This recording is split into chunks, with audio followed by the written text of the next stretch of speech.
Dans cette vidéo, nous allons voir quelles sont les principales défaillances du marché. Que sont les asymétries d'information? Sous ce terme, on désigne le constat que chaque acteur sur le marché ne dispose pas des mêmes informations. En effet, les informations des offreurs et des devendeurs sur le prix et la qualité des produits sont imparfaites et inégalement réparties, ce qui favorise les maintenus de pouvoir de marché de certains acteurs et justifie les différences d'anticipation. Il existe deux cas où la mauvaise information pose problème majeur au fonctionnement du marché.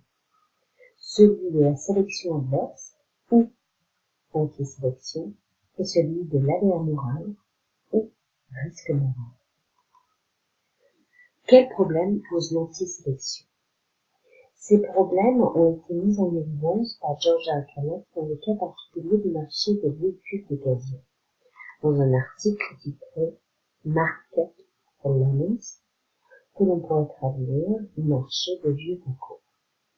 Sur ce marché, la qualité des voitures d'occasion vendues est imparfaitement connue des acheteurs potentiels, qui ne sont pas des professionnels. Seuls les garages qui vendent des voitures savent si elles ont été bien entretenues ou accidentées. La qualité des voitures est donc une information cachée.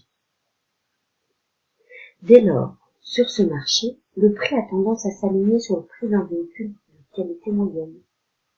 Or, les vendeurs de voitures de très bonne qualité peuvent être réticents à vendre à ce prix moyen et donc renoncer à mettre en vente, à offrir leur voiture. À l'inverse, les vendeurs de voitures de mauvaise qualité sont ravis. De leur côté, les acheteurs qui accepteraient de payer plus cher un véhicule de bonne qualité ne peuvent pas l'identifier et renoncent donc à l'achat.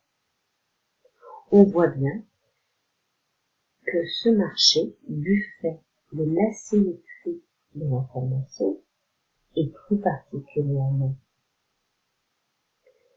de la sélection adverse, conduit à une situation de rationnement, voire à la disparition du marché. Comment traiter cette sélection adverse ou anti-sélection? Eh bien, par exemple, en garantissant les voitures. Le vendeur émet ainsi un signal de qualité. Les bonnes occasions ne sont plus chassées du marché. Qu'est-ce que le risque moral? Contrairement aux problèmes posés par l'anti-sélection, le risque moral ne survient pas avant que les trois demandeurs se soient mis d'accord, mais bien après. Le contrat est en effet passé, mais l'application du contrat va se révéler désastreuse pour l'un des deux, celui à qui l'autre aura réussi à cacher le comportement qui sera sous-dossier. Supposons qu'un conducteur de voiture souscrit une assurance. Il ne révélera pas spontanément qu'il ne fait pas la différence entre un stop et un feu vert, qu'il consomme systématiquement de l'alcool et qu'il franchit de manière tout autant systématique les limitations de vitesse. Si l'assureur n'a que des clients de ce type, le nombre de sinistres qu'il devra prendre en charge sera très important et les cotisations ne couvriront pas les dommages à réparer. La crainte de n'avoir que des mauvais clients, des mauvais risques, va perturber le marché de l'assurance. Comment traiter ce risque moral? Eh bien, il y a un principe de base, la mise en place de mécanismes qui conduisent l'assuré à adopter un comportement prudent et à ne plus prendre de risques au motif qu'il est assuré. C'est le principe du bonus-malus.